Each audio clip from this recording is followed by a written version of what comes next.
4Bats, an artist that seemingly came out of nowhere and shook up the whole R&B scene with a simplistic yet immersive style, allowing him to gain recognition from big industry names such as Drake.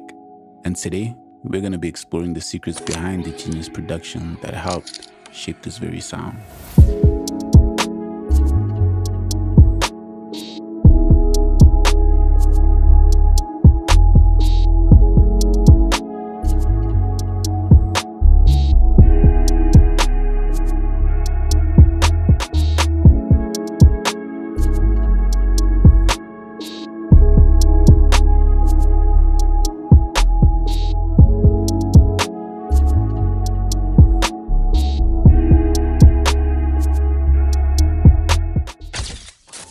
So, in order to achieve that rich and nostalgic atmosphere behind 4Bats' production, sound selection will be very important. And with that being said, I went ahead and took some inspiration from the song that solidified the name 4Bats in the music space, Act 2. So I started off with these keys that sounded very similar to the ones that were in Act 2, and I just laid down some chords, and this is how they sound.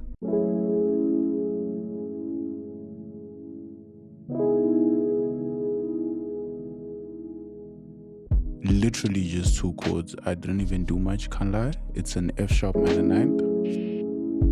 Exact same chord repeated but with some transposed notes and down 5 semitones. To show you how I got these chords, I just started on an F sharp. I moved up 2 spaces. I moved up 3 spaces. That becomes a minor. This is a minor triad. But this is R&B, so the chords need to be full. They need to be stacked. Right, so I added a 7th. And I added a 9th, and that became an F sharp minor 9th. Sounds a whole lot more R&B, essentially. So from there, I just took this over, copy pasted it. I took it down 5 semitones, 1, 2, 3, 4, 5, and this is how it's supposed to sound. I then took some of the notes in the second chord and transposed them in order for the chords to flow into each other much easier. So I started with this E, then I went to the G sharp. So now this is how that sounds.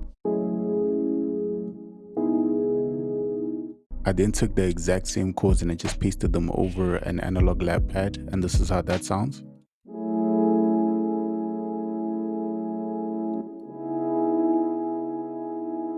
Exact same chords, nothing has changed. For mixing, I didn't even do anything to the pad. There's nothing on it for the piano synth keys. There's nothing but an EQ to cut off some of the highs and some of the lows. I then found this lead out of analog as well, and I added some Valhalla vintage verb bass settings. The only thing I did was move up the low cut a little bit.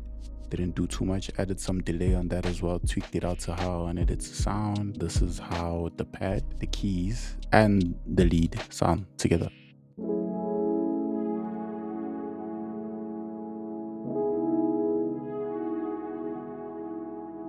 I then proceeded to add this bass from analog. This is the pattern. This bass sounded a bit like an electric bass mixed in with a Moog or a Reese bass, and in context, this is how it sounds.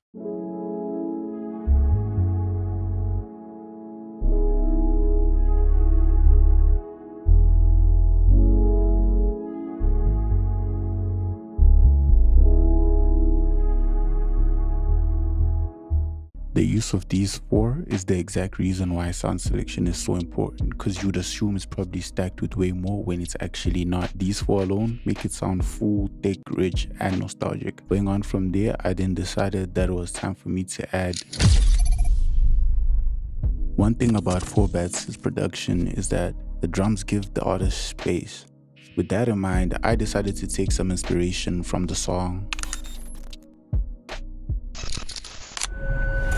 Drums actually turned out to be way easier than I thought they would be. If anything, they were probably the easiest part of this beat. Starting off with the rims, actually, it's just hitting on the 2 and 4 with the occasional, little triplet 3-step thing going on here at the end. I'm using 2 rims together. There's the first one and there's the second one.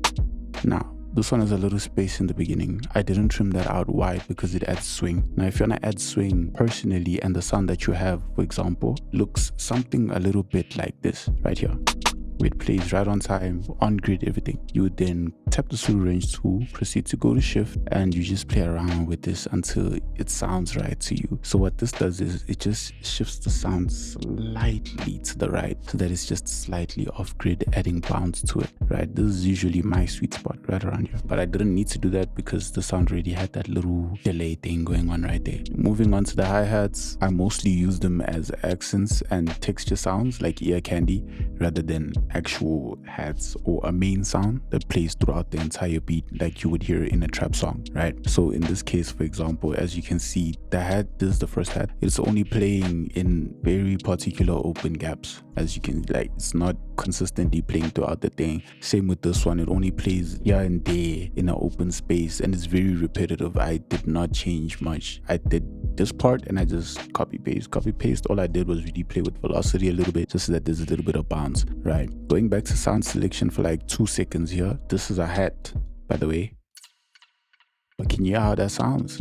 It sounds like a glitch sound almost. It sounded so perfect and it added such a bounce, right? And if you listen to all the sounds, these mostly sound real and raw. They don't sound like overly processed sounds you'd hear again in a trap song, for example. So with that being said, we're gonna go on to the kick. Looking at the pattern for the kick, you can tell that this is absolutely nothing complicated in any way, shape or form. Again, simplicity is key.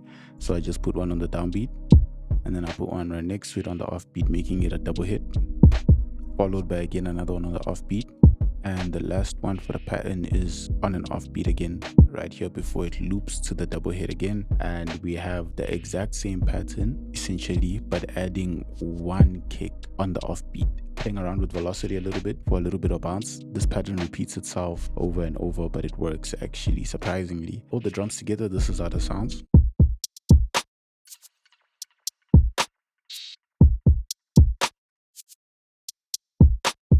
And in context.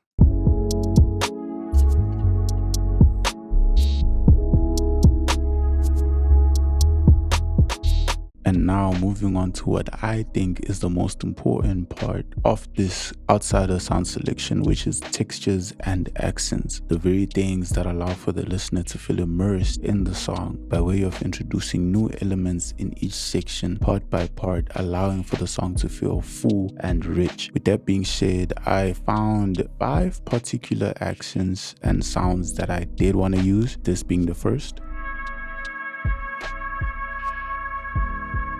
Right, on this I have a reverb. These are the settings. I tweaked it out a lot actually. I have an EQ and I have delay on it as well, just for it to, you know, ride out better. Lowered the volume, took out some of the lows again. Moving on to the second sound.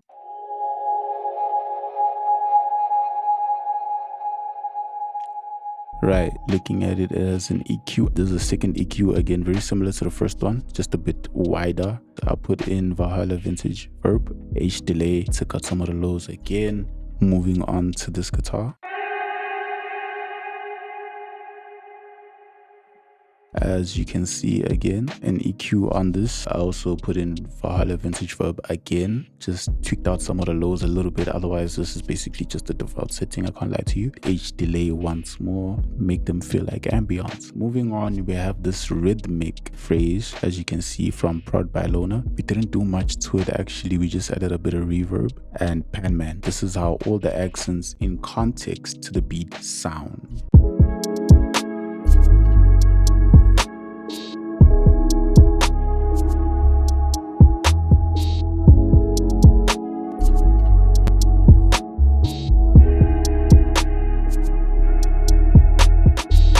Now, let me put you on to the secret sauce. Select the section of the song that we want to render out as a WAV file. Now, what I did was I turned on these 2 little arrows right here at the top in FL Studio that allows you to time stretch whatever DAW you use. Really, you can do that in any and every DAW, right? I stretched it up until this point right here, making it slow down, right? I decided I was going to lower the pitch quite a lot and I lowered it by 700 cents. This is how it now sounds.